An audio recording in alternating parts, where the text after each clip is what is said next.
ഇന്ന് നന്ദുമോൻ്റെ സ്കൂൾ വാർഷികമാണ്. ഉച്ചയ്ക്ക് കുട്ടികളെയൊക്കെ സ്കൂളിലേക്ക് കൊണ്ടുവരണമെന്ന് പറഞ്ഞപ്പോൾ നമ്മളെ വീട്ടിൽ നിന്ന് ഇതാ നന്ദുവിനെയും കുട്ടി ഞാനും കിച്ചുട്ടനും കൂടി വന്നതാണ്. ഇവരെ സ്കൂൾ ഇതാ പള്ളീൻ്റെ തൊട്ടടുത്ത് തന്നെ ഉള്ളൊരു സ്കൂളാണ്. അങ്ങനെ ചേച്ചിയുടെ വീട്ടിൽ പോയിട്ട് ഒരു ജ്യൂസും കുടിച്ച് വൈകുന്നേരം ആയപ്പോൾ ഇതാ ഞങ്ങൾ മൂന്നാളും നേരെ തിരിച്ച് സ്കൂളിലേക്ക് പോവുക കേട്ടോ. നന്ദുമോൻ്റെ ഡാൻസും കൂടി ഉള്ളതുകൊണ്ടാട്ടോ ഞങ്ങളിതാ ഈ പരിപാടി കാണാൻ വേണ്ടി ഇങ്ങോട്ട് വന്നത്. ഏകദേശം ഒരു 7 മണിയൊക്കെ ആയ സമയത്ത് ഇതാ പ്രോഗ്രാമൊക്കെ സ്റ്റാർട്ട് ചെയ്തു കേട്ടോ. ഇത്രയും കുഞ്ഞു മക്കളെ നല്ല രീതിക്ക് ഡാൻസൊക്കെ ട്രെയിൻ ചെയ്ത് വിടുന്ന അധ്യാപകന്മാരും രക്ഷിതാക്കളൊക്കെ നല്ല അടിപൊളിയാണ് കേട്ടോ. ഇതിൻ്റെ മുന്നൊക്കെ ഇവിടെ നന്ദുമോൻ്റെ പരിപാടി ഉണ്ടായിരുന്നെങ്കിലും അത് കാണാൻ വരാനുള്ളൊരു സിറ്റുവേഷൻ നമുക്ക് ഉണ്ടായിരുന്നില്ല.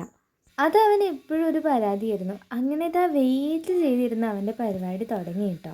ഇതിൽ ആ സെൻറ്ററിൽ നിൽക്കുന്നതാട്ടോ നന്ദുമോനെ. എന്തായാലും നല്ല അടിപൊളിയായിട്ട് തന്നെ കളിച്ചിട്ടുണ്ടായിരുന്നു.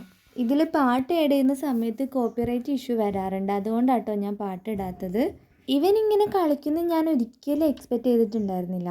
കാരണം ഞങ്ങൾ കൂടെയൊക്കെ നിൽക്കുന്ന സമയത്ത് ആൾ ഭയങ്കര ഷൈ ആണ്. പക്ഷേ കുട്ടികളെ കൂടെ കൂടിയപ്പോൾ അതാ ആൾ ഭയങ്കര ആക്റ്റീവായിട്ട് കളിക്കുന്നുണ്ടായിരുന്നു കേട്ടോ. എനിക്കതിൽ ഭയങ്കര സന്തോഷമായി. ഞാനും ചേച്ചിയും സൈഡിൽ നിൽക്കുന്നത് കണ്ടിട്ട് ഞങ്ങളെ നോക്കി ചിരിക്കുക കേട്ടോ അവൻ. നന്ദുമോൻ മാത്രമല്ല കേട്ടോ, കൂടെ കളിച്ച എല്ലാവരും നല്ല അടിപൊളിയായിട്ട് കളിച്ചിട്ടുണ്ട്. ആ ഒരു ഡാൻസിന് ശേഷം പിന്നെ ഒരുപാട് കുഞ്ഞു മക്കളുടെ ഡാൻസ് ഉണ്ടായിരുന്നു കേട്ടോ. കുറേ ഒന്നും കാണാൻ ഞങ്ങൾ നിന്നിട്ടുണ്ടായിരുന്നു. അങ്ങനെ ഞങ്ങൾ വേഗം തന്നെ വീട്ടിലേക്ക് പോകാൻ വേണ്ടി ഇറങ്ങി കേട്ടോ.